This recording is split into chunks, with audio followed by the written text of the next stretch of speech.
ஒரு சாரிடான் மாத்திரம் மிச்சம், அவ்வளவுதான். நேற்று ஜனநாயகனுக்கு ராகுல் காந்தி அவர்கள் வரவேற்பு கொடுத்திருந்த அடுத்த நாளே பராசக்தி குழுவை கூப்பிட்டு பொங்கல் விழா நடத்துறாங்க. ரெண்டு படத்தையும் நான் பாக்குறதா இல்ல. திரைப்படத்தை வச்சு தமிழ்நாடு அரசியலை யாராவது நிர்ணயம் பண்ணாங்கன்னு நினைச்சாங்கன்னா அது தப்பு. ஆர்னால்ட் ஷ்வார்ஸ்நெகர் தமிழ்நாடுக்கு முதலமைச்சராக இருப்பார். ஏன்னா அவர் படம் நிறைய ஓடிச்சு ஒரு காலத்தில். அதனால திரைப்படத்தை வச்சு நீங்க என்னமோ தமிழ்நாடு அரசியலையோ தமிழ்நாடு நரேட்டிவையோ மக்களுடைய எதிர்பார்ப்பையோ மக்களுடைய மனநிலையோ யாராவது வெளிப்படுத்தலாம் நினைச்சாங்கன்னா தமிழ்நாட்டு அரசியல் புரிதல் இல்லாமல் அவர்கள் நடந்து கொள்கிறார்கள் என்று என்னுடைய அர்த்தம். இது என்னை பொறுத்த வரைக்கும் ரெண்டுமே ஒரு கமர்ஷியல் ஆர்கனைசேஷன்ஸ் படம் எடுத்திருக்காங்க. அவர்களுக்கு லாபமோ நஷ்டம் வரதை பத்தி எனக்கு கவலை கிடையாது. இது எந்த நரேட்டிவையும் செட் பண்ண போறது இல்ல. அந்த ரெண்டு படத்தையும் நான் பாக்குறதாவும் இல்லை.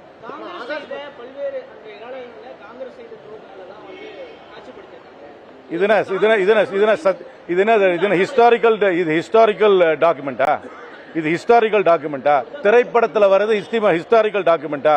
என்ன சிறந்த ஹிஸ்டாரியன்ஸ், அதாவது சரித்திரத்தை படித்தவர்கள், சரித்திரத்தில் ஆராய்ச்சி பண்ணவர்கள் இதை விளக்கி இருக்கிறார்களா? அதனால தயவு செய்து ட்ரிவியலைஸ் பண்ணாதீங்க பாலிடிக்ஸை.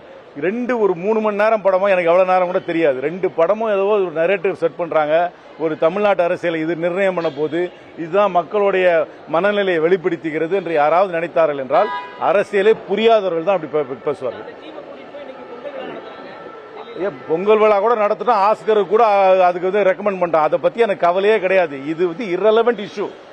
அந்த படமோ அந்த படத்தோட கதையோ அந்த கடையில் இருக்கிற கற்பனையோ என்னை பொறுத்தவரைக்கும் தமிழ்நாட்டுக்கு இரலவென்ட் இஷ்யூ. இன்னைக்கு இரலவென்ட் இஷ்யூனா நிறைய இருக்கு பேசுறதுக்கு. நீங்க தெருநாய் பிரச்சனை ரெலவென்ட் இஷ்யூ, ரேபீஸ்ல செத்து போறவங்க ரெலவென்ட் இஷ்யூ, ரோட்ல குப்பை வராது ரெலவென்ட் இஷ்யூ, படிச்சவனுக்கு வேலை கிடைக்காது ரெலவென்ட் இஷ்யூ, காலேஜுக்கு போற ஃபீஸ் அதிகமா இருக்கு அது ரெலவென்ட் இஷ்யூ. படம் கலெக்ஷன் ஆகுதா கலெக்ஷன் ஆகலையா, அதுல இருக்கிற கற்பனை சீன் எப்படி இருக்குன்றதெல்லாம் ரெலவென்ட் இஷ்யூவே கிடையாது என்னை பொறுத்த வரைக்கும். எந்த படத்தையும் தடை பண்ண வேணாம். மக்களுக்கு நல்லா தெரியும் எது உண்மை எது பொய்ன்னு தெரியும்.